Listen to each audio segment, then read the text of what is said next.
Welcome to the BEC Podcast. My name is Rasmus Bæk, and today I'm joined by a former player who is now a TV star, Jim Laugesen, commentator of Danish television, former world number one also, to mention just a few things. Jim, star, I don't know, but I'm happy to see you. TV. You're on TV and I'm happy to see you anyway. Jim, you're now working as a commentator for Danish television, hundreds of hours of badminton every single year.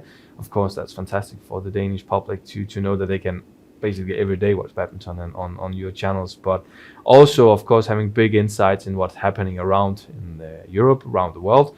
So my opening question, what is the current status of European badminton in your opinion? I think it's challenged a lot. I think a lot of things has happened that the normal way that we see European badminton players' talents come up has become more difficult, and that's because of the ranking list and the moving of the qualification. That for example, we're sitting here now, we got Denmark Open coming up, and there's no qualification. So these normal young talents, in this case Danish young talents, that normally could play the Denmark Open, get matches and get in, don't have the chance anymore. So it's a very close, you can say it's a close environment for the best ones, and the next talent have to go a different path to becoming better.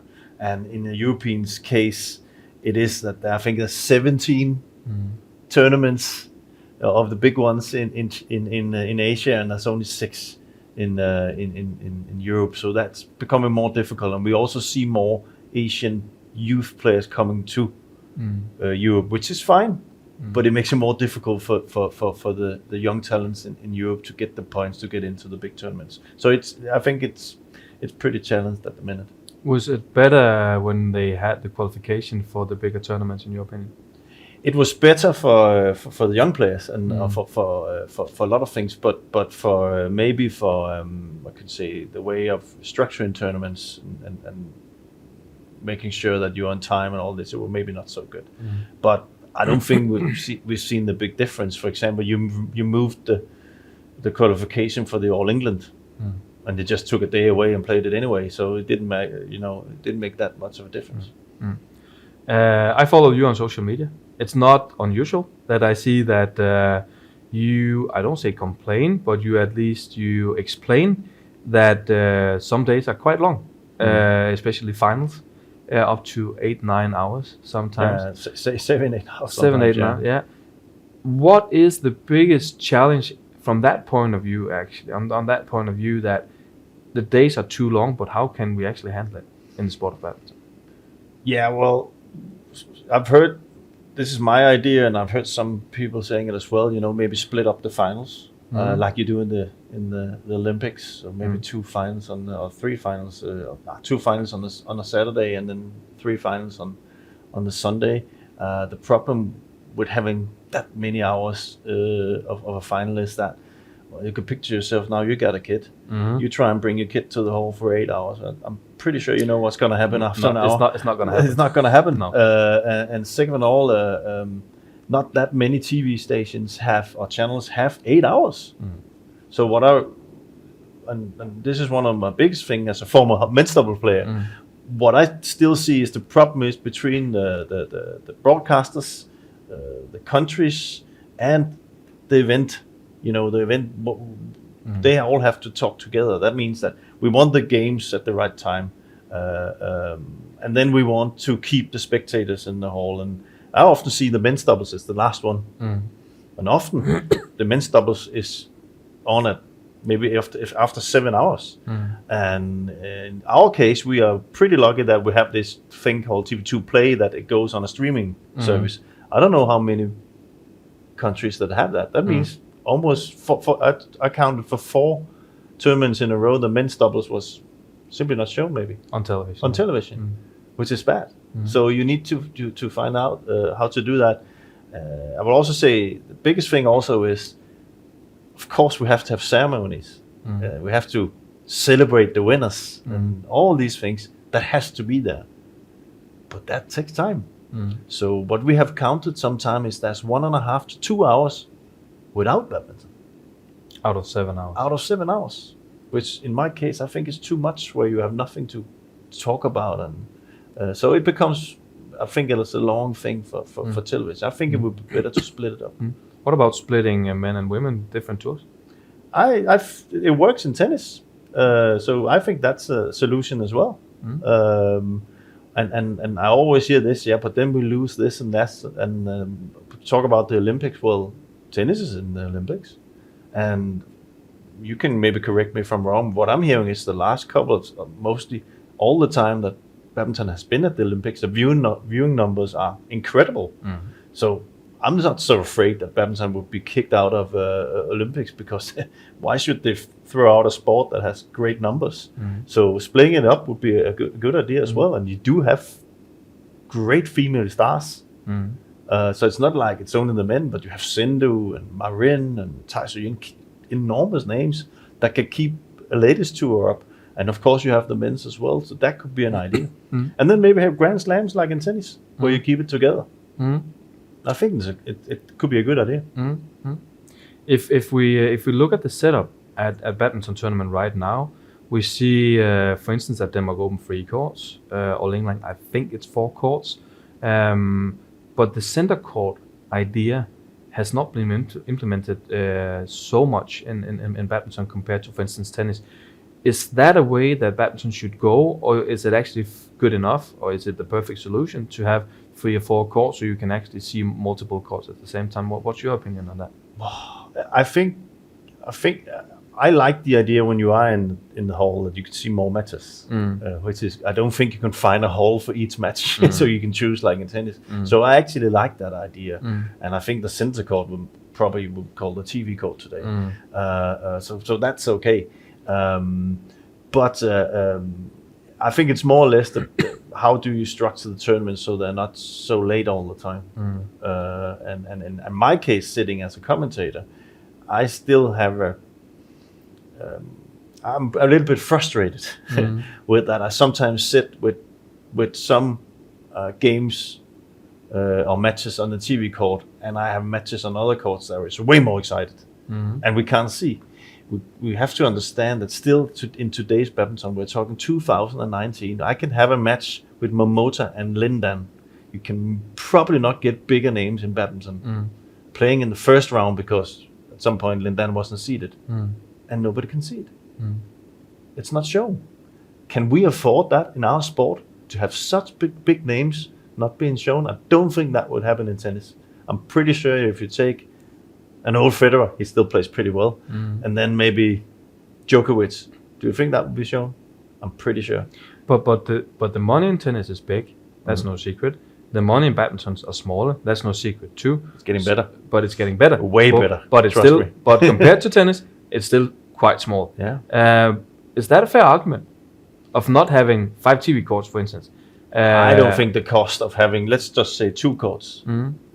I don't think I would love to see the numbers on having 2 courts, TV courts, so you could choose at least 2 TV courts to start with. So you're not asking for 4, for instance? No, I'm not. But today's technology is also that you can actually put a camera up that could send some of the matches a little bit. But let's start with 2 TV courts. I know the BWF has tried that as well.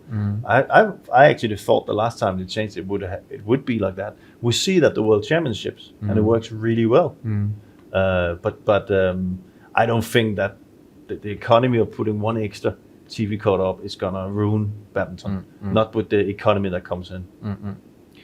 If we look aside from the broadcasting part and the organizing part, how do you then see the level of badminton actually worldwide? You have been following this sport for 25 years on the top level, being active yourself. Now as a commentator for around 5 years, I think it is. 4, yeah. For 5 years. How do you see the level right now compared to what the fans would actually used to have? Oh, way better. Way better. By the way that the tournaments are organized, the way it looks, from a TV point of view as well, it's much better. Much better. You know, I was used to playing in halls where there was lights everywhere, and not even TV lights or the right, playing mats or whatever it's called.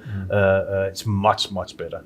But I don't think that the players think I don't think they think that's a big change in things. It's still the same buses that picks them up at the hotel, and they're still, from what I'm hearing, now I'm not out at the tournament, what I'm hearing is, what's it called, players lounge can be discussed. I've seen some complaints about that on the internet as well, or on the Twitter, for example, from players where it's not even close to being the standard what you could think of. But when it comes to organizing the tournaments and how it looks, it's much better. What about the level on the court for the players? Are the players better now than they was like 10 years ago, 15 years ago? Yeah, everything evolves. Yeah. Can you compare? It's like comparing Michael Jordan to LeBron James today. That's a big discussion. We can also discuss it. I don't think I'm the right guy for that discussion. No, but it is what you have to discuss. Yeah. Of course, you have to take the players in which area who was best. But I think it's come to something happened here. Yeah, I think we'll just Fix the cable here. Yep.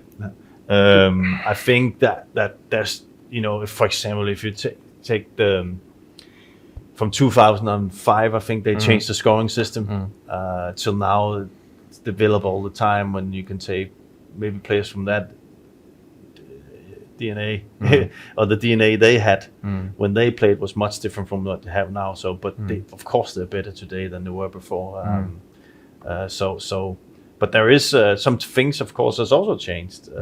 Where you can say, if you look at an old match, you don't see that many breaks, for example, where the breaks are very long today. Is that something that we need to fight? I think so, because it's clocked. I've clocked it when I sit and commentate. I also see some people discussing it, and actually, there's a guy who makes the statistics on it on Twitter. Not to make commercial, but I think it's Badminton statistics. Yeah. He's very, very good. It's actually a good job he did. He's very good job, and you can just basically see you had and then it's not to take, because I think there was a men's singles final where they played for like 45 minutes, and it was around effective 11 or 12 or something like that. That's way too late. The breaks are it's half an hour break basically. Yeah. And then there was a ladies' doubles that was over 2 hours, and they only played for like 30 minutes or something. And that's a long what can you say? It's a long time without badminton. Anything. Yeah. So I think shot clock like we. I think a shot clock would be good. Then there's no discussion. We need to get away from discussions and human errors. Yeah. And because what I see, and now I've been sitting in this for 4 years, as I said, and I've seen a lot of umpires see play on, but I seldom see the yellow card. Some more cards out. Well, it's difficult for them because they also have to make what I'm hearing is what they're being told is to make the game smooth, and it's difficult for them to. They have to have power behind them to give yellow cards. If we look, Jim, not that far back, we had those Magic 4 guys. Peter Gade, Denmark, Taufik Hidayat, Indonesia, Lee Chong-wei, Malaysia, and we still, luckily, have Len Dan. They were 4 Magic players, 4 legends. If we look at it right now, we don't have the same. Will we have, not necessarily in men's singles, but in any categories, the same like legendary status of 4 players, 2, 3, 4 players at the same times to create in a category? Yeah, to create that kind of magic anytime soon? Well, you can say, I think you can put Asan and Setuan already in that one, especially Setuan. Momota is getting there. But that magic where you had, for instance, those 4. The thing is that it's so much different now. The amount of tournaments that all the players have to play all the time, you do see much changes happening. Where you always saw the same players tournament after tournament compete in the semifinals and finals or whatever. You see Momota doing that. He's really good at it. You see Sukamuljo Gideon doing that. Singsewe and Huang doing that as well. But what I've noticed is that in the tournaments we had, it was almost always different people who went to the semifinals the week after. So it's not the same people. coming out of the tournaments as winners or semi-finalists. So where you used to have it, you could pretty much say these guys would be there. These 4 guys. Yeah. And Lin Dan and especially Tung Wei, who has millions of tournaments wins. Now you can see that it takes its toll on a lot of players with, very, very packed tour program. Was it better in the good old days? I think there was more breaks, and I think it was easier to stay away. Now they are forced to participate, which is good for the tournaments, but it will also give you some strange results sometimes, as it does in tennis, because you can't be at your peak all the time if you're not named Momota. But he also lost this year, and you can see Sukamulji Gideon. They lost the All England and they lost the World Championships. Yeah. So it's more difficult now, I think, because it's so packed. You had, correct me if I'm wrong, I think you had Indonesia, then you had, what was it after Indonesia? Was it Japan, right? Japan. Yeah. There you go. And then you had Thailand. Yeah. And then you had a week or so or two. Then you had the final World Championship. And then you continue after that China Open and so on. So it's a lot of badminton being played. So I think you see injuries, you see, Victor Axelsen was out. And Marin was out. But amazingly comeback, incredible comeback. Yeah. So I think it would be a little bit different. Talking about the European players, we have 2 of them here. Of course, these are all European players. That's actually all of them. Some not with us. Well, she's not going to compete on court anymore, but at least we still have them here on our podcast folders here. But if we look to the European players, Jim, Carolina, we have seen her back now. Victor, we don't necessarily know what level he's actually at. We've seen Anders Antonsen doing brilliant this year. Some of the big mixed double has shown up once in a while. Who do you right now see as the best European in each category? I think this lady over here is not a big discussion. That's her. Yeah. What an incredible comeback. No discussion. No discussion, and she can go on and win again and again and again. She doesn't have a Momota in her category. This guy do. Is he the best European men's singer? It's between him and Anders right now. I would say before he got injured, he was playing the best badminton I've seen, even better than when he won the World Championship in the Sudirman Cup, where he basically physically ran Chen Long out of court, which I've never seen before. Of course, he had his back injury, so he has to find his feet again in tournaments. I'm very sure he's doing well in practice, but one thing is practice, another thing is playing tournaments. But then you have Anders Andersen, who's also really raised his level, but he's raised it so high now that the expectations are also there. And do you think he can handle them? The expectations? It's pretty cool, but let's just remember it's how big steps he has taken in a very short time. So there will be gaps where he goes down. The singles categories might be the 2 categories where we have the biggest gap, actually, to number 2, 3 in Europe. If we look at the mixed doubles behind you, we have Chris and Gabby. We also have Marcus and Lauren. We have Robin and Selena. We have 2 German pairs doing well. We have and Seidel and Effler, not also 2 good players. We have Danish mixed doubles. Also at the Dutch Open, we saw Matthias Christiansen, Alexander Boyer also delivering good results. Who's actually the best mixed doubles right now in Europe, in your opinion? I would actually have to go with Lauren and Marcus. Why? Because they've shown stability, and they've shown I think the characters has been quite good at looking at. They really want it. Marcus has really stepped up his game. And Lauren too. But I like the type of player he is. You can just see he works so hard, and and he's been doing. He won the European Games. They won the European Games in both categories. Actually, So I would say at the minute now they have the edge. I actually can't remember who won the Dutch Open. Did they? Selena and Robin won the Dutch Open. Well, there you go. So it's tough. It's tough to call. But I think if you look at the last half a year, then it must be Marcus and Lauren. So you're right, we see Carsten Mogensen. We haven't seen him a lot lately on court. No. But talking about the men's doubles categories, who's European number one? You have been there yourself. That's number one in Europe.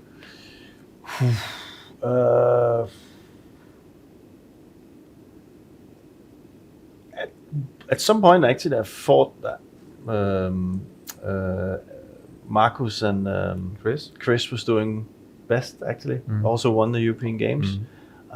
But again, coming back to this ranking list and the new system, there's a lot of things that, that kept someone like Mathias Bo was over there, who's playing with Mads Conrad now, out.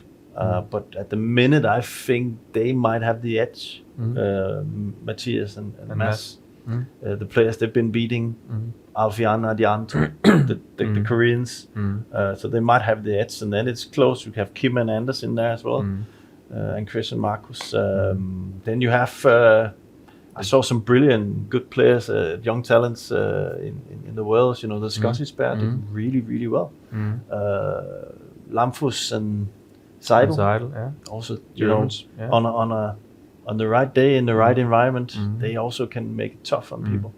So also an open category, I hear you say. I think so, yeah. I think so. And you got this guy with Mads Kolding coming back, but because of an injury, and of course again the ranking system, it's a little bit of a longer time before you can actually be active, which is sad. Which is something, going back to some rules, we need to find out.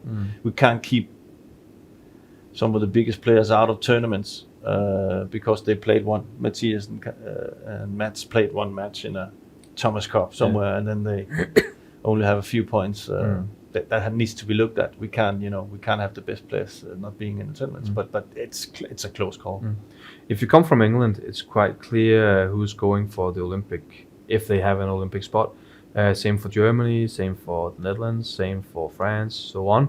But in Denmark, who do you think will make it to Tokyo? I assume we're only talking about one pair here. Or how do you see it for Denmark? That's a good one, Rasmus. Because that is so close. At the minute, as we're talking right now, I think that Mats and Mathias has got the edge. Because you have to consider that in Denmark, if they do qualify, so they could be, taken for the Olympics, then it could be actually that Kim and Anders is in front of them, but they would still pick Mathias and Mats. And if you look back at the history in who's been picked for the Olympics, we can go all the way back to where Mathias was playing with Carsten Mogensen. Not getting picked. They picked Jens Eriksen and Martin Lundgaard instead because they said they have beaten pairs that can compete for medals. And that's what we look at. If we then go past one Olympics and to the next one after Carsten, now we talked about a comeback here. It can't beat this comeback. No. With the brain damage or not brain clot he had and all the things that happened there. He made a remarkable comeback, and they were picked in front of Mads Kolding and Mads Conrad because also picked on the basis of they have beaten players that can take medals and the ones you have to beat to get medals. Right now, if you look at it right now, Anders and Kim did well when they won the China Open and have also beaten players, but it's a little... It's too far in the past. Too far in the past. And right now, Mats and Mathias is coming up and has beaten tough players. So it's a little bit to Mats and Mathias right now, but a lot can change. What about Carsten and Mats? Wow, they can't make it with the points. So no chance? I don't think so. No. I think they have to win it all. Yeah. If they do that, fair enough. I think they're going. And then they're going.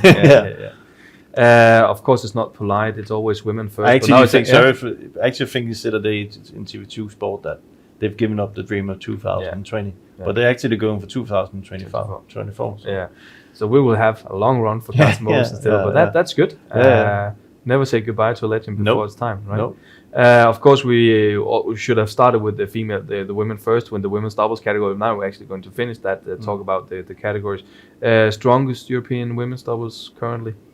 Stoeva sisters. No discussion. No discussion. Yeah. But if we look at the next ones, we saw Cheryl Seinen and Selena Peak winning the European Games. Need to mention that Stoeva sisters was not there because of a situation with the federation. We saw that Lauren Smith and Chloe Birch has also been doing quite a good job. We saw Maiken Fruergaard, Sarah Thyssen, they've been from Denmark, very much up and down. How do you actually see the level just below the Stoeva sisters? Because they are the ones to beat right now. To compete with the best Japanese players, and I could talk about Thailand, Korea, or whatever. But let's just say the Japanese, because they are the best right now. And they have a lot of pairs. They are a little bit too far the next level. Stoeva sisters can compete with them because they got the, what can you say, first the physical side, which they're very strong at, and they also got that that good thing you need to have in Laugesen up where you have, you're very safe in the way that you approach the game. You're willing to put in the work to the point is decided, and they have more safe shots, better defense and stuff like that. Most of the other pairs do in Europe, where they are a little bit of a, can you say, they need to find the easy points, and some of them are quite good at it when it works. Dutch pair is good at it, I think.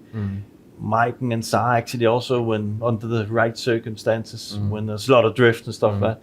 But they lack when it really gets tough. And you got these rallies where you, as a commentator, can sit and basically go and get a coffee and come back before it's finished. And that's just what it takes. That's because they aren't that good. I'm not saying this is a negative thing. That's just the level that they reach. If you take ladies badminton today and you look at the mixed doubles, well, you can't just, like in the old days when I played, where's the girl? Let's see if I can smash on her, because that won't happen today. So when they then play against each other, it is like that. There was only one pair that could compete with a little bit of difference. That was Christina and Camilla. And I think the next pairs under Stoeva sisters, they are sometimes looking for those things. A little bit the same thing as they could, but they're lacking what the Stoevas can do, which is stay in there. So if you were the Stoeva sisters, I think it's called, then you would look at that pair and say, what did they put more in their game to challenge the Japanese players? And that was a lot of in the service situations, challenging flat and on the racket and stuff like that. And I think some of the next pairs down there have that, but they're lacking the physical side as the Stoeva sisters. Jim, the last topic on my piece of paper here is I called the life after Tokyo 2020. Normally, in the past, we are used to see players retiring after the Olympic circle. If we look at the Rio Olympics in 2016, we actually did not see a lot of European or world-class players retiring. No. What are your expectations in terms of this retirement process after Tokyo 2020? Who won't we see moving forward from here? Worldwide or just you? Yeah, both. Well, why should you stop playing badminton? It's never been better. You can make a decent living, you earn a lot of money, and so I can't really see that. There's no reason to quit. No, definitely not. Why? So coming from a time where there was not that much money in badminton, I would just keep playing as long as I could. So I don't think you see the. You've also seen some taking a little bit of a break, and then when the Olympics comes around again, they start again. So that there is this cyclus going on. But why should you quit when you real day life will come? Do you believe that we will see Lindan after Tokyo? I actually asked you the same question 4 years ago, and then you said yes, I'm sure after Rio. But what about now? I've lost a little bit of faith in him. I'm a big fan of him, but I think he's not looking so fit anymore. He used to be very fit normally, but he doesn't look that fit anymore. I don't think we'll see him after that. It could be in a tournament or two just to say goodbye properly, but no. I got my doubts with Taizhou Ying as well. Why? I also think because she was out saying that she might consider quitting after the Olympics. Ratchanok as well. There's some things that seems like they've trained so hard for so long time that injury-wise and all these things that maybe the body won't. What can you say? Take more pounding, and I'm pretty sure they've earned it. Decent money to say that's it. It is a hard life to be a badminton player now because there are so many tournaments. Sangning, not Sangning, Sangnam. Maybe. Been there, done that.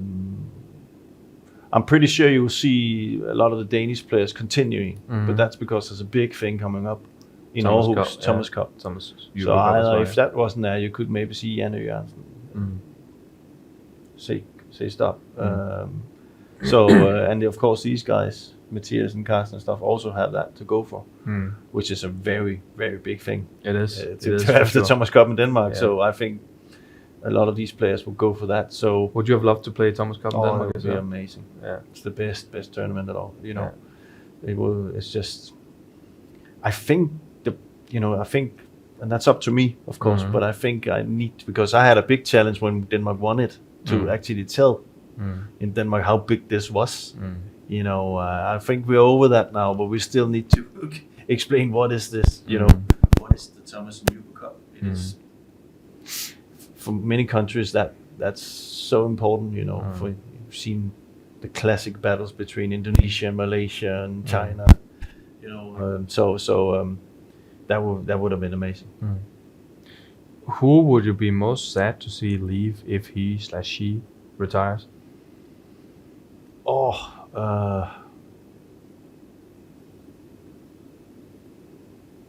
Someone I have in my mind, or who I think could. Okay, because I don't think he won't quit. He won't quit.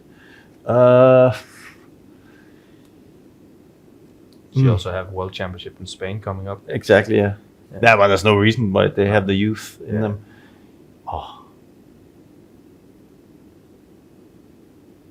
Who I think would, well, why not just continue? You're doing well. So I would be sad to see him leave, but he's got an ace now, but he's doing pretty but he's not moving that much. He's not moving that much. He won the final of the All England on one leg, so of course it will always be sad when Lin Dan quits. It's the best player ever. Do you think that people who see Lin Dan now should always have in the back of their head that it might be the last time they see him on court? Yeah, definitely. Yeah, and then they have to go on YouTube and then have a good look at how good that player was, because nothing compares to him, not even Momota. If you look at his heydays, which I've looked a lot at, also when the battles with Lee Chong-wei, because we cannot forget him as well. Incredible matches. The action that was in it, you know. You can spend hours on YouTube with this. Unbelievable. Yeah. Attacking badminton as well, you know, which I like. He's definitely the biggest one, the biggest legend there will be, because it's going to be difficult to surpass him, because not only surpassing his results, the 2 Olympics and the 5 Worlds and 6 All Englands and all the other tournaments, but he was also one of the first that was standing out, I think, from China, being different, you know, taking off his shirt and, you know, challenging system and challenging a lot of things to move badminton in a different, more action-packed, I think, direction. So you can say he's a little bit the badminton's Muhammad Ali when it comes to that in new standard. You know, there was a lot of old players that did fantastic things as well. But when we talk about remembering Lin Dan, I think that's what we should. What's your favorite Lin Dan memory?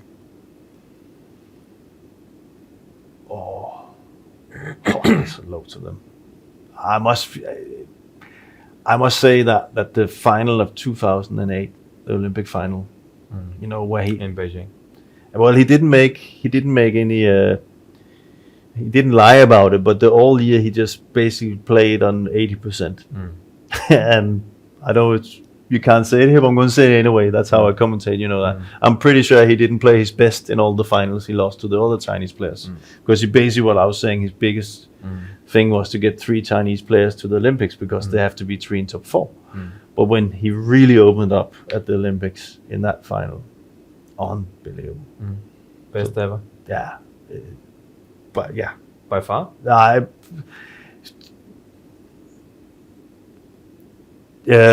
Again, you can't compare because you got a motor now. How would that have looked at that time? But when you look at how he played, I just think that you haven't seen anything like it. And that's hard to say because Lee Cheng-wei, you could say the same thing. He would probably have been pretty happy if Lin Dan wasn't born. Jim, I think that will be the last word from you and me. Thank you very much for coming. You're always welcome. Thank you very much. Always have to have you have you around. And thank you very much for watching the podcast. Stay with us at Badminton Europe, and we will for sure bring you another podcast soon.